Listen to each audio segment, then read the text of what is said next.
Hello everyone guys, आज हम CBSE report का पूरा निचोड़ लेकर आया हूं जो कि आप लोग को डिटेल में समझाऊंगा। एकदम हिंदी प्लस इंग्लिश दोनों लैंग्वेज में समझाऊंगा। हिंदी भाषा में अधिकतर आपको डिटेल में समझाऊंगा, ठीक है। कौन सी सेल बढ़ जाने पर कौन सी बीमारी होती है, एक एक चीज़ डिटेल में बताऊंगा। अगर आप आज मेरा पूरा वीडियो देखोगे तो आप लोग सीबीएसई रिपोर्ट को पढ़ना सीख जाओगे। आप लोग पता कर लोगे सीबीएसई रिपोर्ट को देखते ही कि कौन सी बीमारी हुई है पेशेंट को। के बहुत सारी स्लाइड लेकर आया हूँ जो कि आप लोग देख सकते हैं। तो चलिए फिर अब हम एक एक करके डिस्कस करता हूँ। सबसे पहले आप लोग को सीबीएसई रिपोर्ट को पढ़ना सिखाता हूँ, ठीक है। यह सीबीएसई रिपोर्ट पेशेंट की होती है। सीबीएसई रिपोर्ट में जो सबसे पहला पॉइंट लिखा होता है आरबीसी के बारे में। आरबीसी का नॉर्मल रेंज होता है 4.2 से 5.4 मिलियन क्यूबिक mm होता है नॉर्मल रेंज, ओके। चलिए इसके बारे में अब हम आरबीसी के बारे में बात करते हैं। आरबीसी का फुल फॉर्म होता है रेड ब्लड सेल्स, ओके, मतलब कि लाल रक्त कणिकाएं। चलिए आरबीसी की जो नॉर्मल रेंज होती है 4.5 से 5.5 मिलियन क्यूबिक mm होती है। आरबीसी के बढ़ जाने पर कौन सी बीमारी होती है? पॉलीसाइथीमिया। जैसे कि 4.5 से 5.5 मिलियन क्यूबिक mm सामान्य मात्रा होती है। अगर ये 5.5 से बढ़ करके 5.20 हो जाए, 26 हो जाए तो कौन सी बीमारी होती है? पॉलीसाइथीमिया होती है। पॉलीसाइथीमिया डिजीज का हो जाने पर ब्लड वाटर की कमी हो जाती है, मतलब डिहाइड्रेशन हो जाता है, पानी की कमी। आरबीसी के कम हो जाने पर कौन सी बीमारी हो जाती है? एनीमिया हो जाती है, ब्लड का लॉस होने लगता है, ओके, मतलब खून की कमी हो जाती है, जो कि इसमें आप देख सकते नॉर्मल में इतनी होता है, एनीमिया में इस प्रकार का कुछ डिजीज हो जाता है, जो कि आप लोग देख सकते हैं। समझ गए ना आरबीसी के बारे में। आरबीसी के बढ़ जाने पर पॉलीसाइथीमिया और कम हो जाने पर एनीमिया। चलिए आरबीसी समझ गए, रेड ब्लड सेल्स। चलिए अब हम एचबी के बारे में बात करते हैं। चलिए रिपोर्ट में दूसरा पॉइंट क्या है? एचबी मतलब हीमोग्लोबिन। हीमोग्लोबिन की सामान्य मात्रा क्या होती है? 14 से 16 होती है, ओके, ग्राम पर डेसीलीटर होती है हीमोग्लोबिन की सामान्य मात्रा। चलिए एचबी की नॉर्मल रेंज कितना होती है? मेल में होती है, मतलब पुरुषों में 14 से 18 ग्राम पर डेसीलीटर होती है हीमोग्लोबिन की सामान्य मात्रा। और एचबी की नॉर्मल रेंज फीमेल मतलब सामान्य मात्रा फीमेल में कितनी होती है? महिलाओं में 12 से 16 ग्राम पर डेसीलीटर होता है हीमोग्लोबिन की सामान्य मात्रा।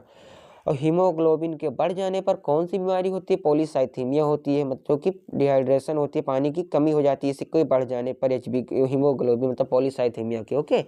चलिए और एचबी के कम हो जाने पर कौन सी बीमारी होती है? हीमोग्लोबिन के कम हो जाने पर एनीमिया डिजीज होती है। मतलब एनीमिया का मतलब होता है ब्लड का लॉस होना, जो कि ब्लड लॉस होता है तो एनीमिया डिजीज होती है, ओके। चलिए एचबी भी आप लोग समझ गए। इसकी नॉर्मल रेंज मेल में होती है 14 से 18 ग्राम पर डेसीलीटर और फीमेल में 12 से 60 ग्राम पर डेसीलीटर होती है हीमोग्लोबिन की सामान्य मात्रा। चलिए बढ़ जाने पर पॉलीसाइथीमिया, कम हो जाने पर एनीमिया। चलिए अब हम एचबी के बारे में बात कर लिए। अब हम पीसीबी के बारे में बात करते हैं, पैक्ड सेल वॉल्यूम, जो कि ये रिपोर्ट में समझ सकते हैं। हम आरबीसी के बारे में पढ़ ले, हीमोग्लोबिन के बारे में पढ़ ले, अब हम पीसीबी के बारे में पढ़ते हैं। पैक्ड सेल वॉल्यूम इसकी नॉर्मल रेंज होती है 37 से 47% होती है। चलिए हम एचबी के बारे में बात कर लिए, अब हम पीसीबी के बारे में बात करते हैं। पीसीबी का फुल फॉर्म होता है पैक्ड सेल वॉल्यूम। पीसीबी की जो नॉर्मल रेंज होती है मेल में 40 से 54% होती है पुरुषों में, ओके। और महिलाओं में पीसीबी की नॉर्मल रेंज होती है पैक्ड सेल वॉल्यूम की 38 से 47% होती है, ओके। चलिए पीसीबी की सहायता से क्या पता किया जाता है? पीसीबी की सहायता से यह पता किया जाता है कि संपूर्ण रक्त में आरबीसी का कितना परसेंट भाग उपस्थित है, ओके।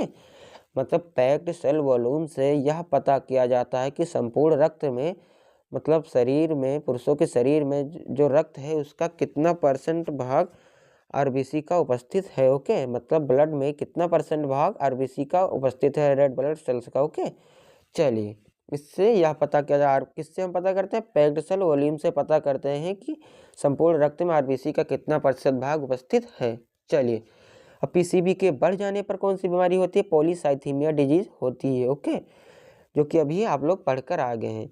पीसीबी के कम हो जाने पर एनीमिया डिजीज होती है। पैक्ड सेल वॉल्यूम के कम हो जाने पर एनीमिया, पैक्ड सेल वॉल्यूम के बढ़ जाने पर पॉलीसाइथीमिया। पॉलीसाइथीमिया डिजीज होने पर डिहाइड्रेशन होता है और पैक्ड सेल वॉल्यूम के कम हो जाने पर एनीमिया डिजीज होती है। चलिए आप लोग पीसीबी के बारे में भी समझ गए। अब चलिए अब हम अगला डिजीज करते हैं एमसीबी के बारे में, ओके, मेन कॉर्पस्कुलर वॉल्यूम। चलिए पीसीबी के बारे में क्या है उसके बाद में, एमसीबी मेन कॉर्पस्कुलर वॉल्यूम, इसकी नॉर्मल रेंज होती है 82 से 101 होता है। ओके, पीजी एफएल होता है फेमटो। तो चलिए एमसीबी के बारे में बात करते हैं। आरबीसी हो गया, एचबी हो गया, उसके बाद में पीसीबी भी हो गया। अब एमसीबी के बारे में बात करते हैं। एमसीबी का फुल फॉर्म होता है मेन कॉर्पस्कुलर वॉल्यूम। इसकी जो नॉर्मल रेंज होती है 80 से 96 एफएल मतलब फेमटोलीटर होता है। एफएल का मतलब होता है फेमटोलीटर, इसका मतलब होता है। ओके, एमसीबी की सहायता से यह पता किया जाता है कि आरबीसी का आयतन या आकार या उसका आकार कितना है। ओके, एमसीबी की सहायता से यह पता किया जाता है कि आरबीसी का आकार और उसका आयतन कितना है। ओके, ठीक है।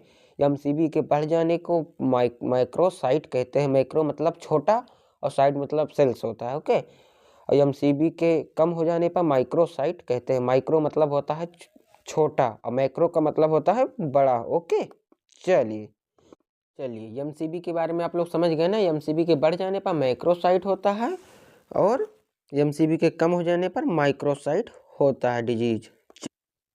चलिए एमसीबी भी आप लोग समझ गए। चलिए अब हम एमसीबी के बाद में एमसीएच के बारे में बात कर लेते हैं, जो कि आप लोग को पहले रिपोर्ट में दिखा देता हूँ। चलिए एचबी भी हो गया हमारा, एचबी के बाद में आरबीसी भी हमारा हो गया। अब हम क्या बात करते हैं एमसीएच के बारे में। एमसीबी भी मेरा हो गया। एमसीएच मतलब मेन कॉर्पस्कुलर हीमोग्लोबिन, इसकी जो नॉर्मल रेंज होती है 27 से 34 होती है। ओके, पीजी मतलब हेक्टोग्राम।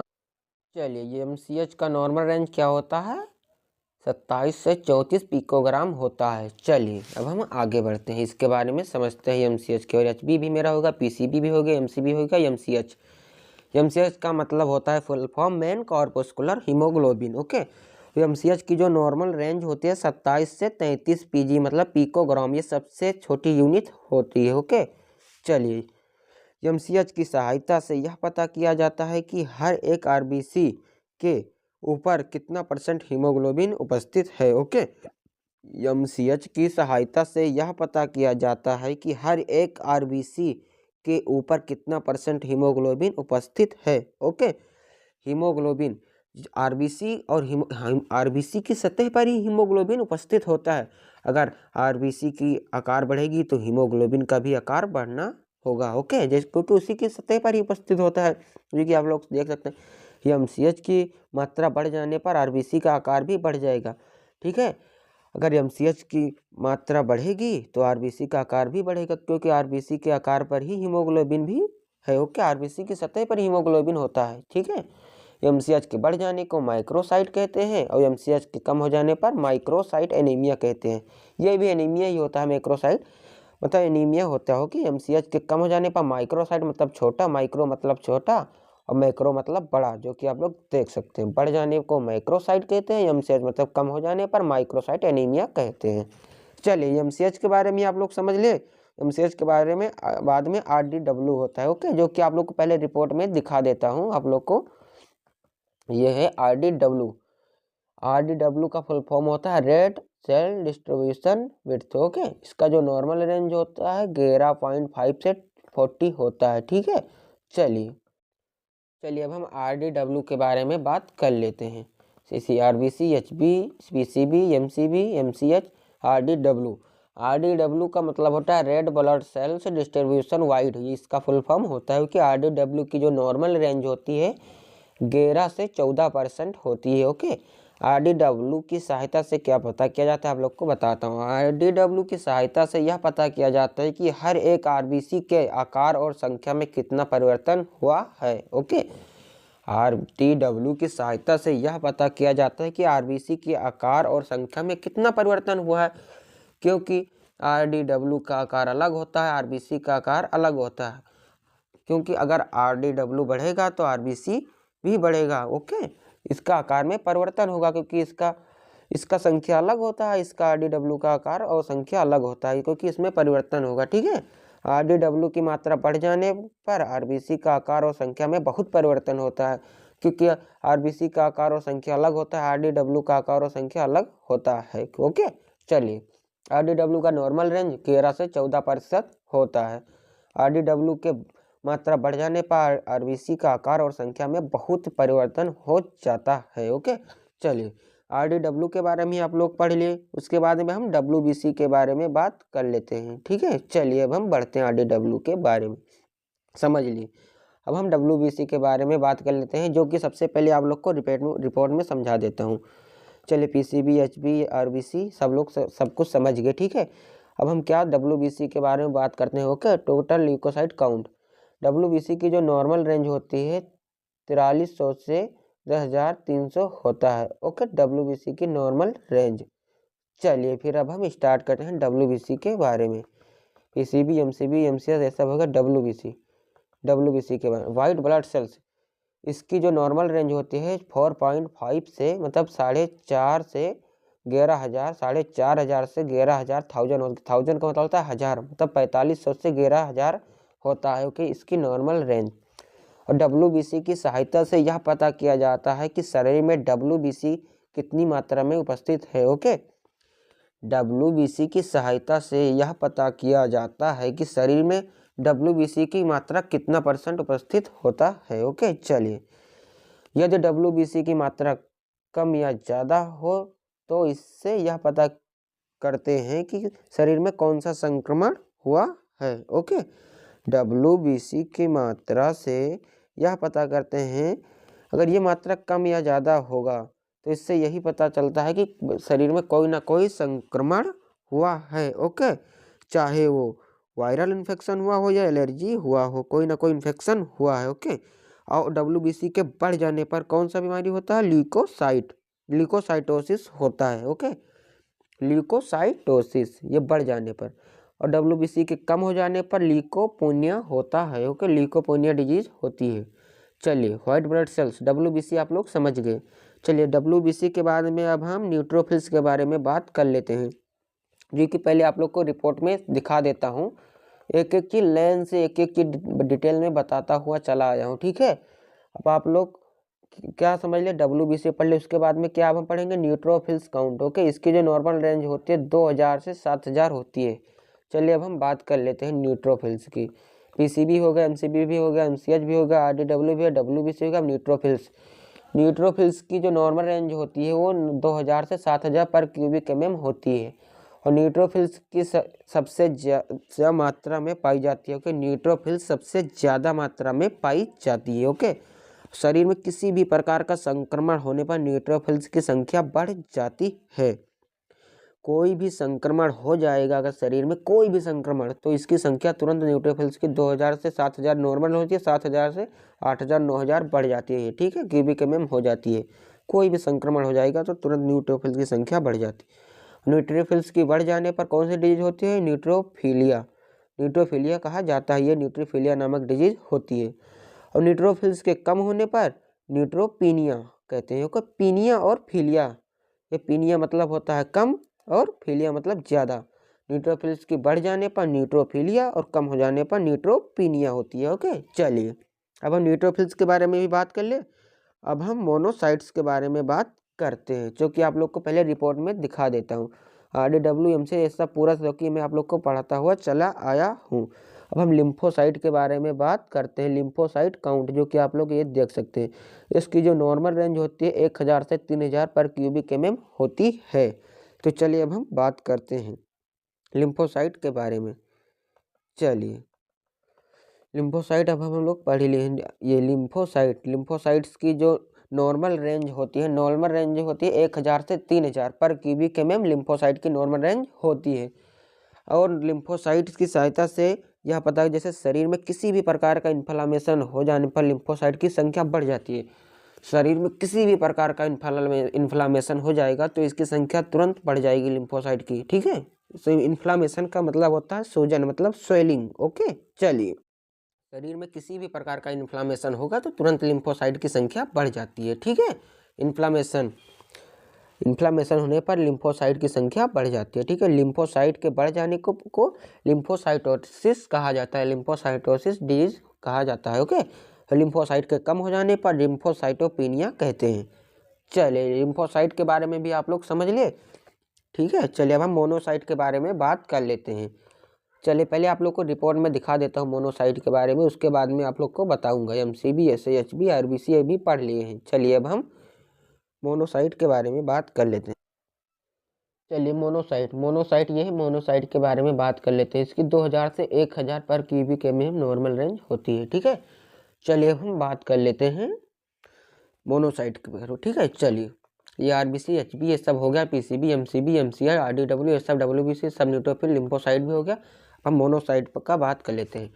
मोनोसाइट्स का जो नॉर्मल रेंज होता है 200 से 1000 पर क्यूबिक एमएम होता है, ठीक है। और इससे जब शरीर में ऑटो इम्यून डिजीज होती है उस अवस्था में मोनोसाइट की मात्रा बढ़ जाती है। ऑटो इम्यून डिजीज आप लोग पहले समझ लीजिए, ऑटो इम्यून डिजीज ही बहुत सारे लोग को नहीं पता होता, ठीक है। ये ऐसी डिजीज होती है, मतलब ऐसी बीमारी होती है जो कि हमारे शरीर की कोशिकाएं, जो हमारा इम्यून सिस्टम हमें ही न पहचाने और अंदर से ही हमें ख़त्म करने लगे, इस प्रकार की इम्यून डिजीज होती है, ओके। ये ऐसी डिजीज होती है जो कि आप लोग समझ के अभी समझाए ना, ये अंदर की हमारी इम्यून सिस्टम को नहीं पहचानती है और अंदर से हमें ही ख़त्म करने लगती है, ठीक है। मोनोसाइट्स, ठीक है, मोनोसाइट्स के बढ़ जाने पर कौन सी डिजीज होती है? मोनोसाइटोसिस होती है, को मोनोसाइटोसिस कहा जाता है, इस प्रकार की डिजीज होती है।